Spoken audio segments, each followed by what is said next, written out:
मैं बड़ी हवेली की इकलौती बेटी थी। पापा की बहुत लाडली थी।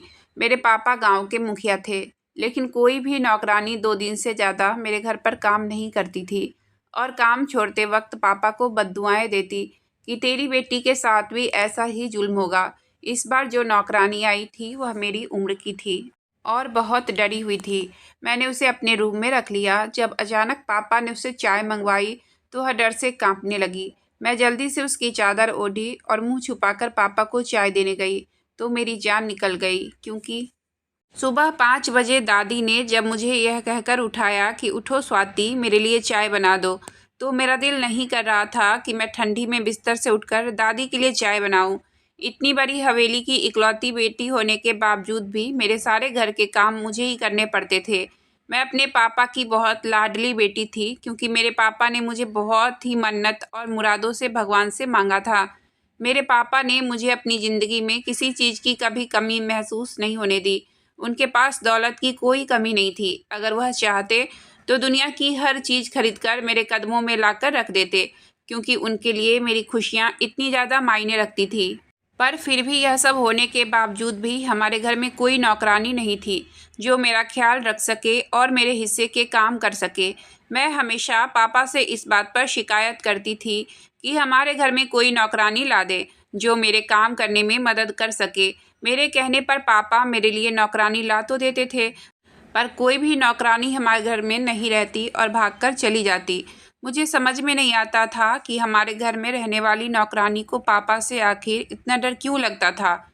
मेरे पापा तो उन नौकरानियों को उनकी मुँहमांगी तनख्वाह देने के लिए भी तैयार हो जाते थे, क्योंकि मेरे पापा बहुत ज़्यादा अमीर थे। वह गांव के मुखिया थे। उनके पास बहुत सारी ज़मीन थी और कुछ दुकानें थी जो किराए पर लगी हुई थी। मैं तो अब घर के कामों से तंग आ चुकी थी, क्योंकि पापा के मुखिया होने की वजह से घर में काफ़ी सारे मेहमानों का आना जाना होता था। इतने सारे मेहमानों का चाय नाश्ता बना बना कर मैं थक चुकी थी और खुद पर जरा भी ध्यान नहीं देती, जिसकी वजह से मेरा बहुत ही बुरा हाल हो गया था। 20 साल की लड़की होने के बावजूद मैं 35 साल की औरत लगने लगी थी। घर के कामों से फ्री होकर जब मैं रात को बिस्तर पर लेटती थी तो फौरन ही नींद आ जाती और सुबह उठते ही कोई ना कोई मेहमान मेरे उठने से पहले ही घर में मौजूद होते और मैं उठते ही उनकी आवभगत में लग जाती। बहुत ज़्यादा बिजी होने की वजह से मैं कुछ दिनों से अर्नव को भी टाइम नहीं दे पाई, वरना पहले रात को फ्री होकर छत पर मैं अपने दोस्त अर्नव से मिलने जाया करती थी, जिससे मैं बेइंतहा मोहब्बत करती थी। अर्नव से मेरी मुलाकात कॉलेज में हुई थी। हम एक ही कॉलेज में पढ़ते थे। यूँ तो मैं अपने कॉलेज में किसी के साथ भी ज़्यादा बातचीत नहीं किया करती थी, क्योंकि मुझे अपने घर के माहौल का बहुत अच्छे तरीके से पता था कि मेरे पापा बहुत ही सख्त मिजाज हैं। उनका यूँ मेरा लड़कों से बातचीत करना बिल्कुल पसंद नहीं होगा, इसलिए मैं किसी से भी बात नहीं करती थी, क्योंकि सारे गांव के लोग मेरे पापा की बहुत इज्जत करते थे और उनसे बहुत ज़्यादा डरते थे। इसी वजह से कोई भी लड़का मुझसे ज़्यादा बात नहीं करता था। अर्नव को जब मैंने पहली बार देखा था तो वह मुझे पहली ही नज़र में पसंद आ गया था। वह बात उसको बताते हुए मैं डरती थी और अपने डर की वजह से मैं उसको कभी भी ना बोल पाई थी। एक दिन मैं क्लास नहीं कर पाई थी और अर्नव ने मुझे नोट्स दिया, जिसके बाद हम दोनों की बातचीत शुरू हो गई और यह हमारी हल्की फुल्की बातें चलते चलते आगे मोहब्बत में बदल गई। अर्नव को भी मुझसे बेइंतहा मोहब्बत थी, पर वह भी मेरे घर रिश्ता लाने से बहुत ज़्यादा डरता था, क्योंकि वो एक गरीब घराने से था। मैं उसको हमेशा यही बात कहती थी कि गरीबी और अमीरी तो आने जाने वाली चीज़ है। तुम एक बार अपने माँ बाप के साथ मेरे घर पर आकर तो देखो। मैं भगवान से दुआ करूँगी कि मेरे पापा और मेरी दादी तुम लोगों को कभी मायूस वापस नहीं लौटाएंगे, क्योंकि उन दोनों को मेरी खुशी बहुत ज़्यादा मायने रखती है। जो वह फैसला करेंगे मेरी मर्जी के मुताबिक ही करेंगे। तुम लोगों के आने के बाद मैं उन लोगों से बात करूंगी कि अर्नव मेरे ही कॉलेज में पढ़ता है और मैं उससे शादी करने के लिए राजी हूँ, पर इससे पहले एक बार तुम्हें मेरे घर आना होगा। पर अर्नव ने मुझे यह कहकर इंतज़ार करने के लिए कहा कि जब तक मुझे नौकरी नहीं मिल जाती तब तक मैं तुम्हारे घर रिश्ता लेकर नहीं आ सकता, क्योंकि तुम्हारे पापा कभी भी एक बेरोजगार इंसान से तुम्हारा रिश्ता करना पसंद नहीं करेंगे। जब मेरे पास एक अच्छी सी नौकरी आ जाएगी वह रिश्ते के बारे में सोचने पर मजबूर हो जाएंगे और हाँ कर देंगे। अर्नव की यह बात मुझे काफ़ी हद तक ठीक लगी थी, क्योंकि कोई भी माँ बाप नहीं चाहता है कि वह अपनी बेटी का हाथ किसी बेरोजगार इंसान के हाथ में दे दे। हर बेटी के माँ बाप यही चाहते हैं कि उसका पति एक पढ़ा लिखा नौकरी करने वाला हो। मैं अपनी हर पूजा में अर्नव की नौकरी के लिए दुआ करती थी कि जल्दी से जल्दी उसे बहुत अच्छी नौकरी मिल जाए और हम एक हो जाए। एक रात जब मैं थकी हारी अर्नव से मिलने के लिए छत पर गई तो मुझसे चला भी नहीं जा रहा था। अगर वह मुझे फ़ोन करके ना बुलाता कि मुझे अपना चेहरा दिखा दो, जो तुमने काफ़ी दिनों से मुझे नहीं दिखाई, मुझे तो चैन नहीं आ रहा, सुकून ही नहीं मिल रहा, क्योंकि दिन में एक बार तुम्हारा चेहरा देख लेता हूँ तो मुझे सुकून की नींद आ जाती है और मेरा दिन अच्छा गुजर जाता है। इतनी भी बेरहम मत बनो, मुझ पर थोड़ा रहम कर दिया करो। दिन में एक बार ही सही अपनी झलक दिखाया करो। अर्नव की इतनी ज़्यादा मिन्नतें करने के बाद जब मैं छत पर गई तो मुझे थके हारे देखकर अर्नव भी परेशान होने लगा कि तुम इतना काम क्यों करती हो जिनकी वजह से तुम थक जाती हो। तुम्हारी इतनी बड़ी हवेली है, इतना पैसा है तुम्हारे पापा के पास, तुम्हारे पास तो एक नहीं बल्कि 10-10 नौकरानियां होनी चाहिए। इतनी बड़ी हवेली की इकलौती वारिस होने के बावजूद भी तुम्हारे पास कोई नौकरानी नहीं है। अर्नव तो मुझे कहता था कि अगर पापा मुझे नौकर के तौर पर रख लें तो मैं उनका यह एहसान पूरी ज़िंदगी भर नहीं उतार सकता, क्योंकि अगर तुम्हारी हवेली में नौकरी मिल जाए तो फिर हर रोज़ मेरी दिवाली हो जाएगी, क्योंकि मुझे तो तुम्हारा चाँद जैसा चेहरा हमेशा देखने को मिल जाएगा। मैं उससे कहती थी कि मजाक करना छोड़ो और अपनी नौकरी के बारे में सोचो। जल्दी से जल्दी कहीं पर नौकरी करना शुरू कर दो। मैं तुम्हारे बगैर अब एक पल भी नहीं रह सकती हूँ। और रही बात मेरी थकावट की, तो इस बारे में कुछ नहीं कर सकती हूँ, क्योंकि हमारे घर में कोई भी नौकरानी 2 दिनों से ज़्यादा रुकती ही नहीं है। जो भी गांव की लड़की को नौकरानी के तौर पर रखती हूँ, कुछ ही दिनों में भाग जाती है। तो अर्नव ने मुझे कहा, तुम्हारी नौकरानी को भागने की ज़रूरत ही क्या है? कोई तो वजह हो सकती है, क्योंकि गांव की इतनी गरीब लड़कियां जिनको नौकरी की सख्त ज़रूरत है, आखिर तुम्हारी हवेली से भागती ही क्यों है? आखिर कोई तो वजह हो सकती है उनके भागने की। इस तरह अर्नव के कहने पर मैंने भी इस बात पर गौर करना शुरू कर दिया और अगले ही दिन मैं दादी से यह कहकर गांव की एक औरत को अपनी हवेली पर बुला लिया, जिसको मैंने अपनी हवेली पर नौकरी करने के लिए कहा। वह खुशी खुशी काम करने पर राजी हो गई और मेरी सारी हवेली के काम बहुत अच्छे तरीके से करने लगी। उस नौकरानी के आने के बाद मुझे सुकून मिल गया था। मुझे ना सुबह दादी की चाय के लिए उठना पड़ता था और ना ही मेहमानों की देखभाल के लिए कोई टेंशन लेनी पड़ती थी। पूरी हवेली को वह नौकरानी बहुत अच्छे से साफ कर देती थी। मैं तो नौकरानी को दुआएं देती थी, जिसने मुझ पर से काम का बोझ हल्का कर दिया। उस नौकरानी के आने के बाद मैं हर रोज़ अर्नव से फ़ोन पर बातें किया करती थी और रात को भी देर तक अर्नव के साथ छत पर जाकर बैठ जाया करती थी। अर्नव के हाथ में हाथ डालकर जब मैं उसके साथ बातें करती थी तो सारी दुनिया को भुला देती थी। अर्नव में मुझे पूरी दुनिया नज़र आती थी, क्योंकि मैं उससे बेइंतहा मोहब्बत करती थी। अर्नव ने मुझसे वादा किया था कि मैं तुमसे ज़रूर शादी करूँगा, पर इस बात से वो हमेशा डरता था कि मैं गरीब हूँ। तुम्हारे पापा कभी भी इस रिश्ते पर राज़ी नहीं होंगे। मैं उसको कहती थी कि पापा को मनाने की जिम्मेदारी मेरी है। अगर मेरे पापा नहीं माने तो मैं तुमसे भागकर शादी करने के लिए भी तैयार हूँ। इस बात पर अर्नव हमेशा चिढ़ जाता था कि मैं तुम्हें इज्जत के साथ अपनी दुल्हन बनाना चाहता हूँ। मैं कभी भी नहीं चाहूँगा कि मेरी वजह से तुम्हारी या तुम्हारे घर वालों की जरा सी भी बदनामी हो जाए। मैं तुमसे मोहब्बत करता हूँ और मेरी मोहब्बत बिल्कुल सच्ची है। मेरी वजह से तुम्हें कभी कोई बदनामी या तकलीफ़ उठानी नहीं पड़ेगी। मैं अपनी जान दे दूंगा, पर ऐसा कोई भी काम नहीं करूंगा जिससे तुम्हारा नाम खराब हो। अर्नव की यह बातें तो मेरा दिल और जीत लिया करती थी। मैं हर रोज़ अर्नव के लिए सजती संवरती थी। मैं ज़्यादा मेकअप करना पसंद नहीं करती थी, पर अर्नव को खुले बाल और आँखों में काजल लगाना बहुत ज़्यादा पसंद था। वह अक्सर ही मेरे लिए चूड़ियाँ भी ले आया करता था, जो छत पर बैठकर खुद ही मेरे हाथों में चूड़ियाँ पहना दिया करता था। अर्नव मुझसे कहता था कि मुझे चूड़ियों की खनखनाहट बहुत पसंद है, तुम हमेशा चूड़ियाँ पहना करो। उसकी लाई हुई चूड़ियाँ मेरे हाथों में हमेशा ही रहती थी। अब तो मैं बहुत ज़्यादा खुश थी, क्योंकि नौकरानी के आने के बाद मुझे घर का कोई भी काम नहीं करना पड़ता था। मुझ पर जिम्मेदारी थी तो सिर्फ मेरे पापा की। पापा को खाना और उनकी चाय मैं ही दिया करती थी। नौकरानी के हाथ से खाना लेना वह पसंद नहीं करते थे। इसलिए मैं इस बात का खास ख्याल रखती थी कि कोई भी नौकरानी पापा के करीब ना जाए। पता नहीं क्यों पापा के पास अगर कोई नौकरानी चली जाती तो वो दूसरे दिन ही भाग जाती थी। इसलिए मैं नौकरानी को अक्सर मना कर देती थी कि गलती से भी पापा के कमरे के आसपास भी मत जाना। और वह जहाँ बैठे हों वहाँ से मत गुजरना। एक दिन जब मैं अर्नव के साथ छत पर बैठे बातें कर रही थी कि तभी पापा के खाने का वक्त हो गया। पापा ने शायद मुझे काफ़ी आवाज़ भी दी, पर मैं नहीं सुनी क्योंकि मैं अपनी बातों में खोई थी। नौकरानी पापा के पास खाना लेकर गई। दादी ने मुझे सीढ़ियों से खड़े होकर आवाज़ लगाई, स्वाति जल्दी से नीचे आओ, तुम्हारे पापा खाना मांग रहे हैं और नौकरानी उनके पास खाना लेकर जा रही है। तुम अभी आकर अपने पापा का थोड़ा ख्याल रख लो। जैसे ही दादी की आवाज़ मेरे कानों पर पड़ी, मेरी तो जान ही निकल गई। मैं फ़ौरन नीचे भागती हुई आई और पापा के कमरे में दाखिल होने ही वाली थी कि तभी नौकरानी पापा के कमरे से बाहर निकलते हुए मुझे दिखाई दी, जो बहुत ही ज़्यादा रो रही थी और मेरे पापा से कह रही थी कि तुम्हारी बेटी के साथ भी ऐसा ही होगा जैसा तुमने मेरे साथ किया है। यह सुनते ही मेरे पैरों तले से ज़मीन निकल गई। आखिर नौकरानी के साथ पापा ने ऐसा कौन सा जुल्म कर दिया जो पापा को इतनी बद्दुआएं दे रही है। नौकरानी के रोने से ऐसा लग रहा था जैसे उसकी पूरी ज़िंदगी बर्बाद हो गई हो और वह किसी को मुंह दिखाने के काबिल ना रही हो। वह जिस तरह रो रही थी, मुझे उस पर बहुत ज़्यादा तरस आ रहा था। वह बहुत ज़्यादा बद्दुआएं दे रही थी। मैंने उसको चुप कराने की बहुत कोशिश की, पर उसने मेरे हाथ को झटक दिया और मुझे कहा कि आप लोगों के घर में किसी को आना ही नहीं चाहिए।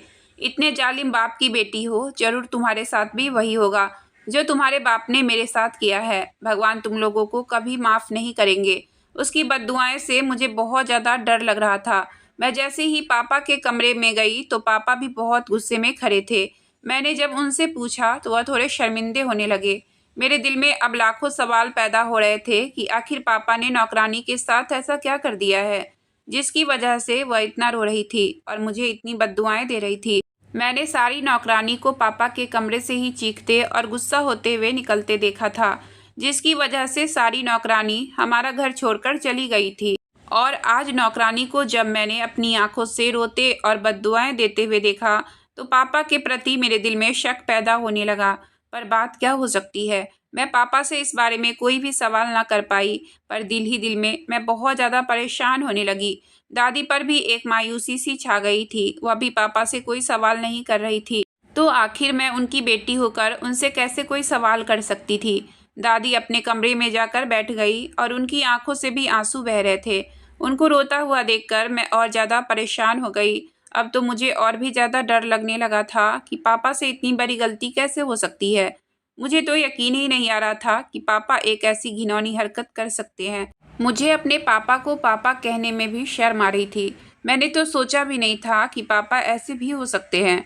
दादी को रोता हुआ देखकर मैं भी दादी की गोद में सर रखकर लेट गई, तो दादी की आंखों से गिरने वाले आंसू मेरे चेहरे पर गिर रहे थे। मैं दादी से उनके रोने की वजह पूछी और यह भी साथ साथ पूछा कि दादी, पापा ने आखिर क्या किया नौकरानी के साथ जो मुझे बद्दुआएं देते हुए चली गई। दादी को जब मैंने कहा कि पापा ने बहुत गलत किया है, उनको ऐसा नहीं करना चाहिए था, तो दादी समझ चुकी थी कि मेरे दिमाग में पापा को लेकर क्या बात चल रही है, क्योंकि उस वक्त मैं बहुत ज़्यादा डरी हुई थी। अपने पापा के लिए हर गुनाह पर मैं बहुत ज़्यादा शर्मिंदा थी और अंदर ही अंदर मैं बहुत रो रही थी। दादी ने मुझे समझाते हुए कहा कि ना स्वाति, तुम मेरे बेटे को बहुत गलत समझ रही हो। मेरा बेटा ऐसी कोई भी हरकत नहीं कर सकता जिसकी वजह से तुम्हें शर्मिंदा होना पड़े और उसको पापा कहने में तुम्हें शर्मिंदगी उठानी पड़े। मुझे अपनी परवरिश पर पूरा यकीन है। मेरा बेटा कोई गलत काम नहीं कर सकता है। दादी की बात पर मुझे यकीन नहीं आ रहा था, पर फिर भी मजबूरन मुझे उनकी बात पर यकीन करना पड़ा, क्योंकि वह मेरी दादी ही नहीं बल्कि मेरी माँ भी थी। उन्होंने बचपन से ही मुझे पाला था। मैंने अपनी माँ को कभी देखा ही नहीं था। मैंने माँ की जगह दादी को ही पाया था। दादी ने मुझे इतना प्यार दिया था कि मुझे कभी भी माँ की कोई कमी महसूस नहीं हुई थी। इसलिए मैं उनकी हर बात पर आंखें बंद करके यकीन कर लिया करती थी। दादी अगर दिन को रात और रात को दिन कह दिया करती थी तो मैं भी वही कहती थी, क्योंकि दादी के मुझ पर काफ़ी सारे एहसान थे। उन्होंने अपने बुढ़ापे में भी सिर्फ मेरी ही फिक्र की थी। पापा की इस हरकत की वजह से अब मैं परेशान रहने लगी थी। इतनी ज़्यादा टेंशन करने की वजह से मेरी तबीयत बिगड़ने लगी थी। मैं ना ठीक से खाना खा पाती थी और ना ही सही तरीके से सो पाती थी। पापा के इस गलत हरकत ने मेरे दिमाग को काफ़ी डिस्टर्ब करके रखा था। मैं पहले जैसे नहीं थी। अब मैं हर वक्त परेशानी में रहती थी और खुद पर ध्यान नहीं देती थी। अक्सर मुझे दादी बोला करती थी कि तुम खामखा परेशान होती रहती हो। क्या हो गया है तुम्हें मेरी बच्ची? तुम इतनी कमज़ोर होती जा रही हो। पर दादी को मैं कुछ नहीं बता पाती थी कि मैं किस वजह से परेशान हूँ। मेरे इस तरह बीमार पड़ने की वजह से पूरी हवेली बिखर कर रह गई थी। ना ठीक से वक्त पर खाना बन पाता था और ना ही हवेली की कोई सफाई करता था, क्योंकि हवेली में कोई भी नौकरानी नहीं थी। काम करने वाली सिर्फ मैं ही थी, जो अब बीमार हो गई थी। अब मुझसे कोई काम नहीं हो पाता था। दादी से जितना हो सकता था वह थोड़ा बहुत खाना बना लेती थी, पर पापा को उनके हाथ का खाना बिल्कुल भी नहीं पसंद आता था। वह हमेशा अच्छे से अच्छा खाना खाना ही पसंद करते थे। पापा ने मुझे शहर ले जाकर डॉक्टरों को भी दिखाया था, पर डॉक्टर के पास तो मेरी परेशानी की दवा थी ही नहीं, क्योंकि मेरी परेशानी तो पापा की गलती की वजह से थी। तो भला डॉक्टर इसका क्या कर सकते थे। दादी ने मुझे इतना ज़्यादा बीमार परेशान देखा तो वह खुद ही बीमार पड़ने लगी। अब हम दोनों का ख्याल रखने वाला कोई भी नहीं था, इसलिए दादी ने गांव से हम दोनों का ख्याल रखने के लिए एक लड़की बुला ली थी, क्योंकि हम दोनों को तो कोई भी वक्त पर दवा खिलाने वाला भी नहीं था। और वक्त पर खाना ना खाते और दवाई ना लेते तो दिन ब दिन हम कमज़ोर हो जाते। अब जो लड़की नौकर के तौर पर हमारे घर आई थी, उसको मैं अपने कमरे से बाहर नहीं जाने देती थी। मैं उसका खास ख्याल रखती थी, क्योंकि मुझे पापा से बहुत ज़्यादा डर लगता था कि कहीं पापा नौकरानी के साथ कोई गलत हरकत ना कर दे और यह भी हमारे हाथों से ना निकल जाए, क्योंकि मैं अब उस नौकरानी को खोना नहीं चाहती थी। उस नौकरानी के बाद हम दोनों, दादी और मैं, काफ़ी ठीक होने लगे थे, क्योंकि ये हमारा बहुत ही अच्छे तरीके से ख्याल रखती थी। वह नौजवान लड़की थी, उसको खाना बनाने का भी काफ़ी शौक था, इसलिए वह बहुत अच्छा अच्छा खाना बनाकर दादी और मुझे खिलाती थी। वह मेरी ही हम उम्र थी, इसलिए मुझे उसके साथ बहुत ज़्यादा मज़ा आता था। वह मेरी थी तो नौकरानी, पर बिल्कुल मेरी दोस्त बन गई थी। मैं उसको रात को भी अपने कमरे में ही सुलाती थी, उसको खुद से दूर बिल्कुल नहीं होने देती थी।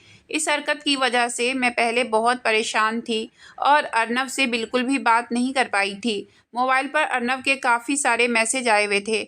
मेरा दिल किसी भी चीज़ में नहीं लगता था, पर अब कुछ दिनों से नई नौकरानी के आने के बाद मैंने फ़ोन पर अर्नव से एक दो बार बात की थी। जब मैंने उसको तबीयत के बारे में बताया तो वह बहुत ही परेशान हो गया था कि तुमने मुझे पहले क्यों नहीं बताया कि तुम्हारी इतनी ज़्यादा तबीयत ख़राब है। मैंने उसको कहा कि अब मैं बिल्कुल ठीक हूँ, तुम्हें ज़्यादा परेशान होने की ज़रूरत नहीं है। अब बस हल्का सा सर में दर्द रहता है, जिसकी मैं दवाइयाँ वक्त पर खाती रहती हूँ।